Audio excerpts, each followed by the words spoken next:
I am Victor Rains. I worked the graveyard shift at the Starlight Diner on Highway 41, about 20 miles outside of Cuthbert, Georgia. This was back in 2019, before they tore the place down.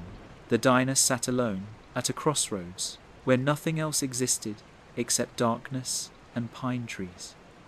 On clear nights, you could see headlights coming from 3 miles away. On nights like that Thursday in October, when the rain came down in sheets, you couldn't see anything at all. I'd been cooking there for 6 years. The night shift meant me and usually one server, Linda, most nights, and maybe 3 customers, between midnight and 6. Truckers, mostly. Sometimes a lost traveler. The kind of people who looked grateful just to see lights on. The rain started around 1:15. I remember because I was scraping the grill, and the first drops hit the kitchen window like thrown gravel.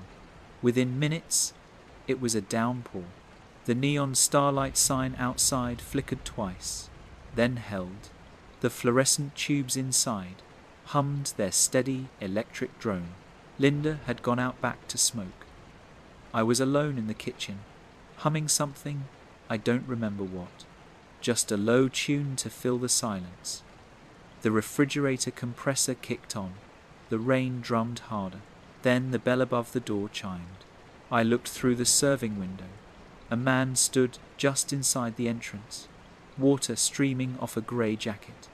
He didn't shake himself off or look around for a seat. He just stood there, staring at the counter. "Evening," I called out. "Sit anywhere you like." He moved to the counter.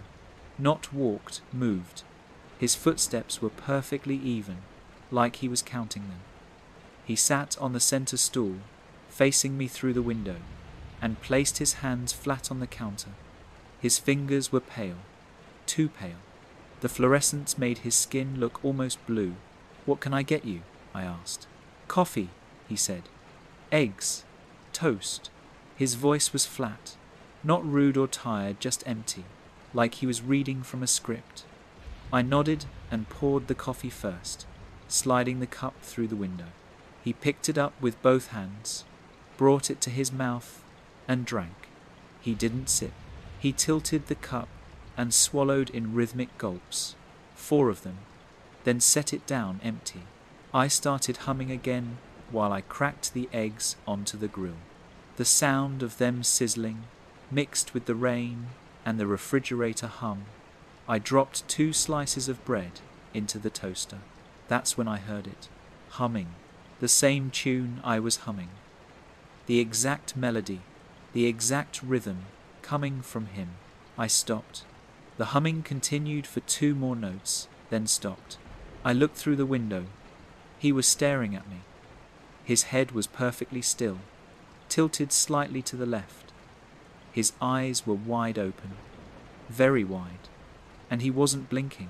I watched him for 5 seconds, 6, 7, not a single blink. "You, waiting on someone?" I asked, just to break the silence. "No," he said, still staring. I flipped the eggs. My hands felt cold. The toaster popped, and I jumped a little, which made me feel stupid. I buttered the toast, plated everything, and slid it through the window. He picked up the fork. His movements were smooth, but wrong too controlled, like someone operating a puppet with careful precision. He cut the eggs into perfect squares, 4 cuts horizontal, 4 cuts vertical, 16 pieces. Then he ate them, 1 piece at a time, chewing exactly 8 times per piece, I counted. The rain pounded. The fluorescent tubes buzzed. He chewed. Halfway through, he stopped and looked up at me again. This time his mouth was slightly open. I could see his teeth. They looked wrong, not rotten or crooked, just too white, too smooth, like porcelain. "Good eggs," he said. I nodded. "Thanks." He smiled. It started at the corners and spread slowly across his face, stretching wider and wider, until I could see every tooth, too many teeth. That's what it felt like.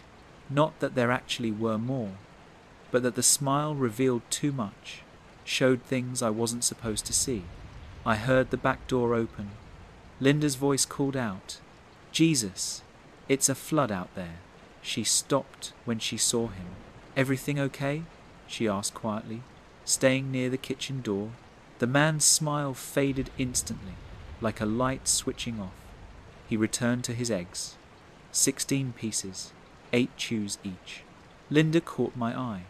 I gave a small shrug.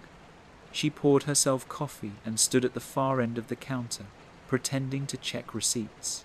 The man finished eating.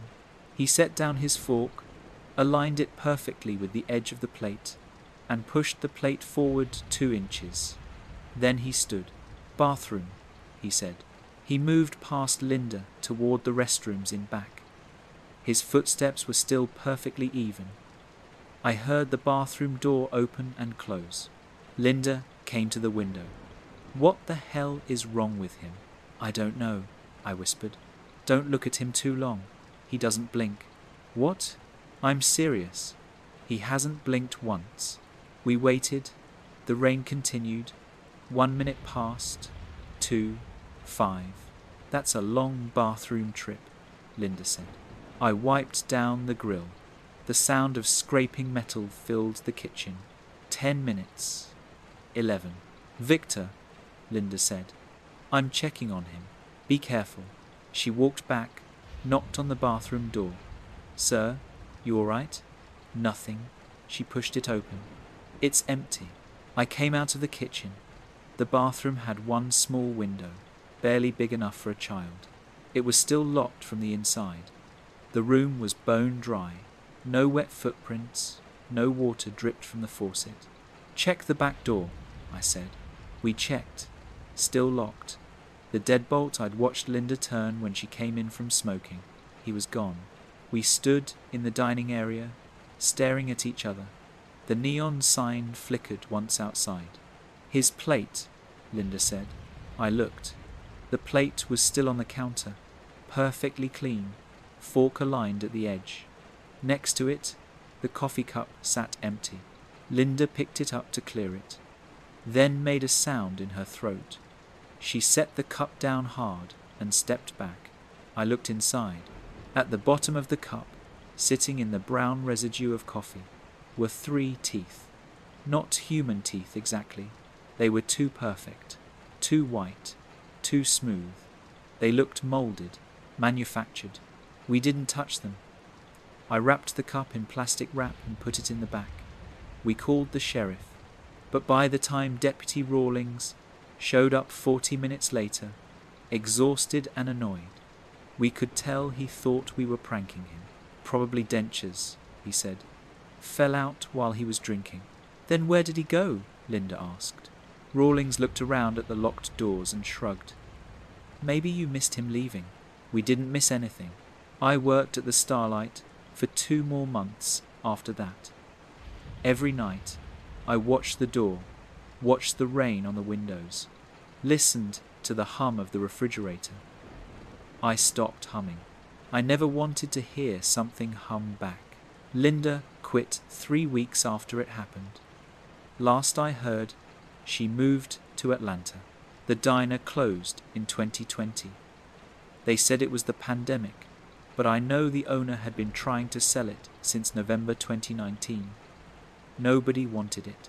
Sometimes I still think about those teeth in the coffee cup, how smooth they were, how white. I think about the way he smiled, and the way he moved, and how he knew the tune I was humming before I'd even finished it. I think about what he might have been practicing to be, and I'm glad I never saw him again.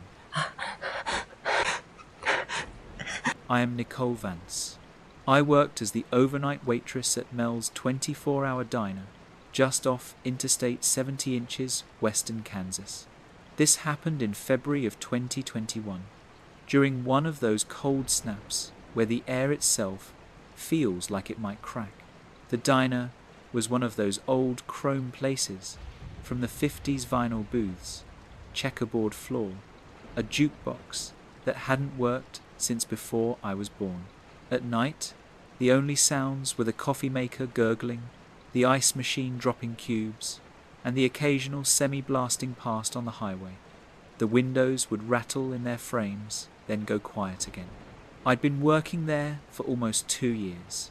The pay was awful, but the overnight shift meant I barely saw the owner, and most nights I could study between customers, pre-med. I needed the hours to be empty.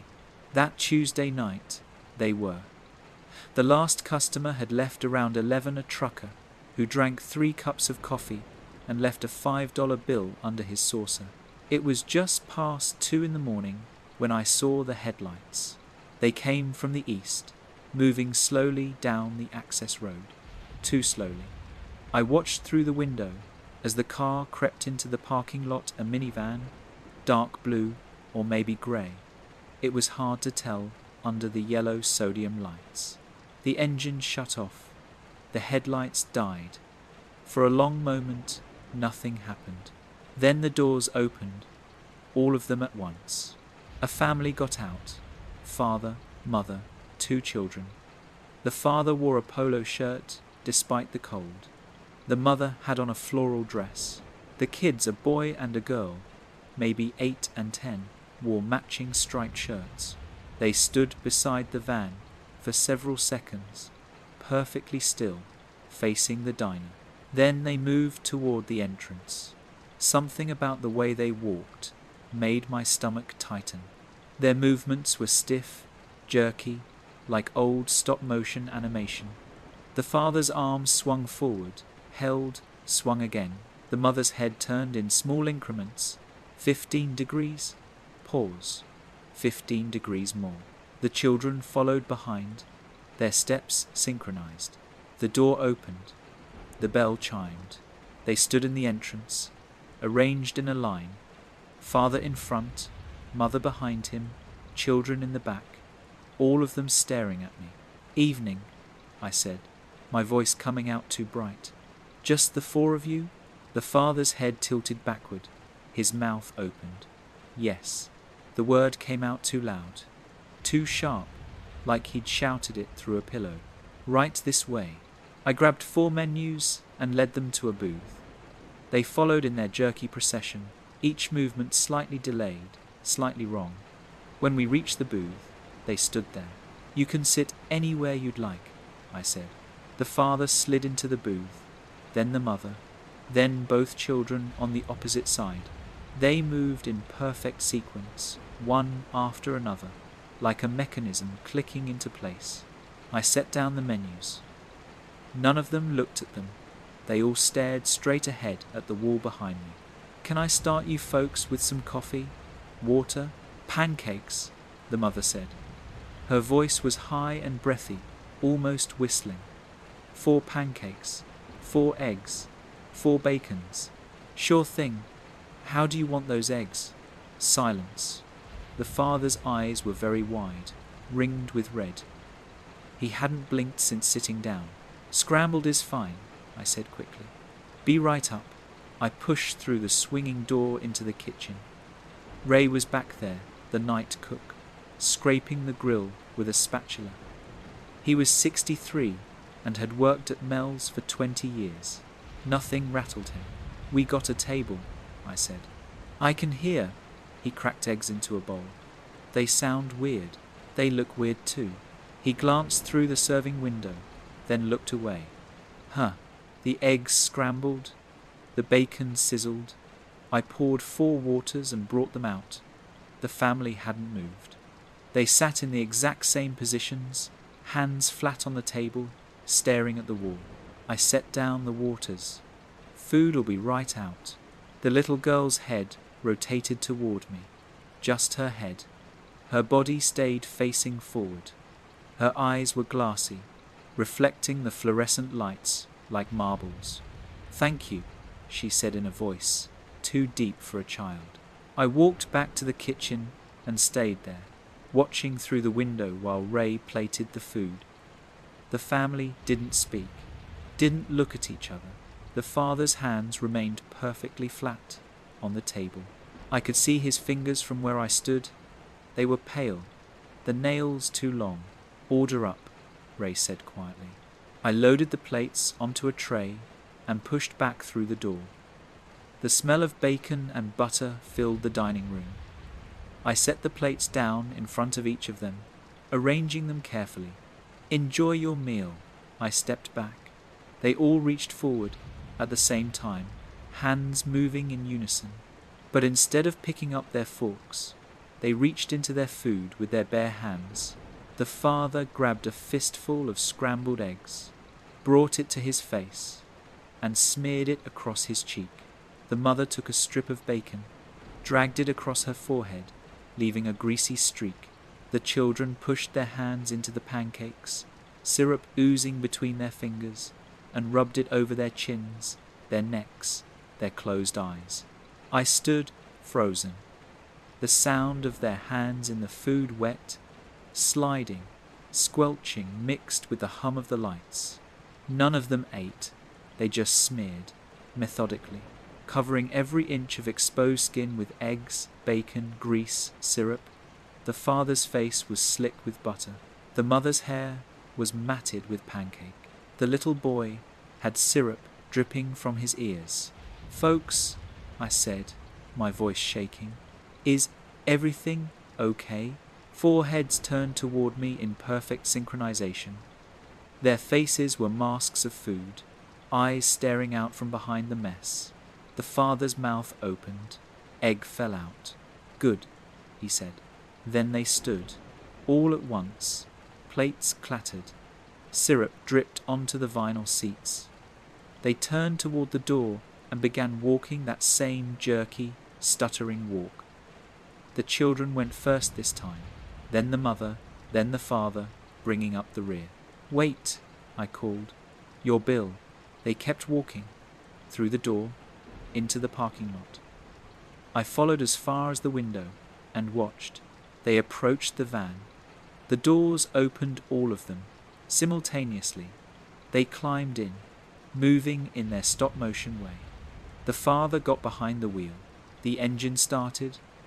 The headlights came on. The van began moving backward, not backing up, moving backward. Forward lights on, transmission in drive, but traveling in reverse. It backed out of the parking space, backed down the access road, backed onto the highway. The brake lights never came on. It just retreated into the darkness, smooth and steady, until I couldn't see it anymore. I stood at the window for a long time. My hands were shaking. Ray came out of the kitchen. He looked at the booth, at the plates smeared with food, the syrup pooling on the table, the greasy handprints on the vinyl. "What the hell?" he said softly. We cleaned it up together, neither of us speaking. The smell was wrong, not like food should smell. It was sweet, but also rotten, like fruit left in the sun. My hands felt sticky, even after I washed them 3 times. Ray quit 2 weeks later. Said it was his back, that he was too old for the night shift. But I saw how he looked at that booth whenever he walked past it. I kept working there for another month. Every night, I watched the access road, watched for headlights moving wrong. I thought about that little girl's head turning while her body stayed still, about the sound of hands in syrup, about a van driving backward into the dark with its forward lights on. I think about what they were practicing, what they were learning to do. I moved to Denver in March. I'm working at a hospital now, day shift. I don't work nights anymore. I don't think I ever will again. Sometimes I dream about that booth, about the smell of rotten sweetness, about 4 faces covered in food staring at me and saying good in voices that didn't match their mouths. And I wonder where that van ended up, what other diners it backed into, what other waitresses watched it leave, driving in reverse, disappearing into nothing. I'm glad I never saw them again, but I know someone else will. I am David Shaw. I worked the night shift at the Crossroads Diner in northern Idaho. about 40 miles from the Canadian border. This was in the winter of 2022, when the snow came early and stayed late. The diner was small, just 8 booths, a counter with 10 stools, and a kitchen barely big enough for 2 people. It sat at the intersection of Highway 95 and a logging road that hadn't been used in years. During the day, we'd get maybe 20 customers. At night, sometimes none at all. I'd taken the job after my divorce. Needed something to fill the hours. Needed to be somewhere that wasn't my empty apartment. The owner, an old woman named Ruth, didn't ask many questions. She just handed me the keys and told me to keep the coffee fresh and the doors locked after midnight. The first snow fell in October. By November, it was 3 feet deep everywhere except the parking lot, which I plowed twice a shift. The silence out there was total. No cars on the highway. No wind in the trees. Just the hum of the diner's lights and the occasional crack of ice settling on the roof. That Saturday in late November, the temperature dropped to 15 below. I'd been alone since my shift started at 10. It was just past 3 in the morning when I noticed the condensation. The diner's windows were old single-pane glass, and they sweated when it got cold outside. Moisture would gather on the inside, running down in slow rivulets, fogging the view of the parking lot. I'd wipe them down every hour or so with a rag. I was wiping the window by booth 3 when I saw the face. It was pressed against the glass from outside, pale, close enough that I should have felt the cold radiating through the window, close enough that I could see the details. A woman's face, dark hair, eyes open wide. I jumped back, my heart hammering. The rag fell from my hand. The face didn't move, didn't blink, just stared at me through the glass. Features flattened against the window like someone leaning their full weight into it. "Jesus," I whispered. I moved toward the door, ready to unlock it and call out. Maybe she was hurt. Maybe her car had broken down. But something stopped me. Something wrong. The window where her face pressed wasn't fogged. Every other window in the diner was covered in condensation. Every single one. But where her face touched the glass right there, where her forehead pressed, where her cheeks pressed, where her breath should be, the glass was perfectly clear. No fog, no moisture. Just clean, cold transparency. I stood still, watching. She didn't move. Her eyes didn't track me. They stared straight ahead, unfocused, like a doll's eyes. "Can I help you?" I called through the glass. Nothing. No reaction. No breath fogging the window. I grabbed my phone and turned on the flashlight, shining it through the glass at her. The beam lit up her face in harsh white light. Her skin looked waxy, too smooth. Her lips were slightly parted, and I couldn't see her teeth, just darkness inside her mouth. The light didn't make her flinch or blink. I backed away slowly, moving toward the counter. My hand found the phone receiver. I could call the sheriff. I could call Ruth. I could call someone. But I didn't. I just watched. After what felt like 5 minutes, but was probably only 30 seconds, the face began to move. It slid, left, across the window, not walking, sliding.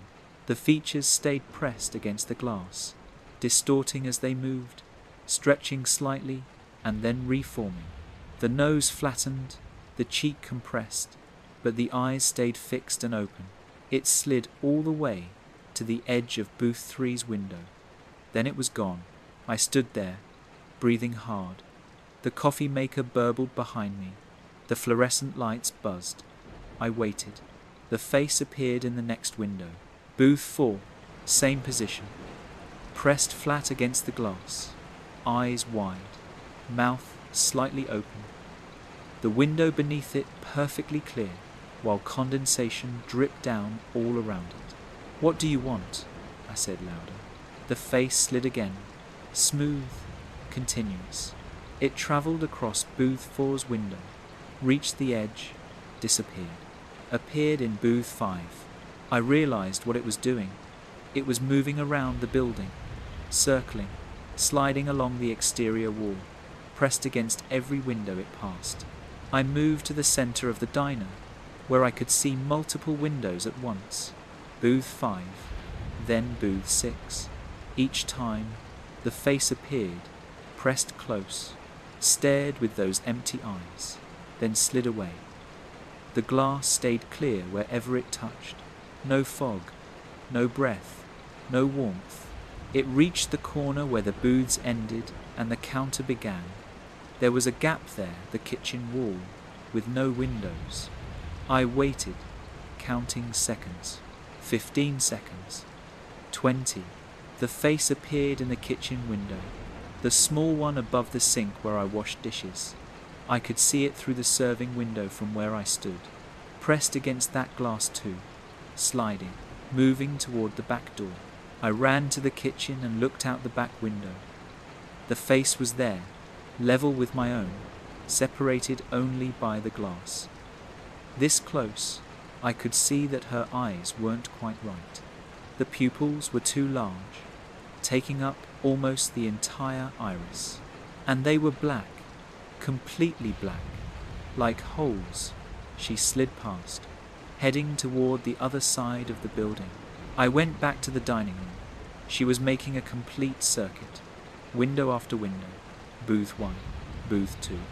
The front windows by the entrance, always the same, always pressed flat, always leaving that strange clear space on the glass where condensation should be. I stood at the counter and watched her complete the loop. When she reached booth 3 again, where I'd first seen her, she stopped. The face stayed pressed there, staring. The eyes looked directly at me now. I was sure of it. They'd found me, focused. Then her mouth opened wider. It kept opening. The jaw stretched down, further than it should, the mouth becoming a black circle. I couldn't see teeth, couldn't see a tongue, just that void of darkness. And she began to slide upward. The face moved up the glass. Forehead, eyes, nose, mouth, all compressed against the window as it travelled up. It reached the top of the window, where the glass met the frame. It kept going. The face slid onto the frame, onto the metal and wood, then onto the ceiling overhang outside. I watched through the glass as it moved up the exterior wall of the diner, defying gravity, still pressed flat, like it was sliding along a surface, even though there was nothing but vertical wall and then empty air. I ran outside. The cold hit me like a slap. My breath came out in clouds. I looked up at the roof. The face was there, pressed against the front of the building above the door. 4 feet up, 5 feet, still sliding, moving toward the peak of the roof. "Stop," I said. My voice sounded small in the vast silence. The face reached the roof's edge and slid over it, disappearing from view. I stood in the parking lot, snow crunching under my feet, staring up at the empty space where it had been. The diner's sign hummed above me. The neon crossroads flicked once, twice, then steadied. I waited for 5 minutes, 10. Nothing appeared. No sound, no movement. I went back inside and locked the door. My hands were shaking so hard it took 3 tries to turn the deadbolt. I checked every window. The condensation was back on all of them, fogging the glass in normal patterns. No clear spots, no pressed faces. I called Ruth at 6 in the morning, when my shift ended. Told her I couldn't work nights anymore. She asked why. I told her I was sick. She didn't believe me, but she didn't argue. I worked 2 more weeks on the day shift, then quit. I couldn't look at those windows without seeing that face. Couldn't stand near the glass without imagining it sliding past, eyes black and empty, mouth open in that impossible circle. The diner's still there. I drove past it once, about 6 months later, during the day. The windows looked normal, clean, empty, but I thought about the nights, about the condensation on the glass, about something that could press against a window without leaving any warmth, any breath, any evidence it was alive. I thought about how it circled the building, how it climbed, how it moved like it was stuck to glass that wasn't there, sliding along invisible surfaces in the dark. I don't know what it was. I don't know what it wanted, but I know it's still out there, still sliding, still pressing its face against windows in the deep cold of winter, looking for something it can't quite reach. And I'm grateful I never found out what would have happened if I'd unlocked that door, if I'd let it in,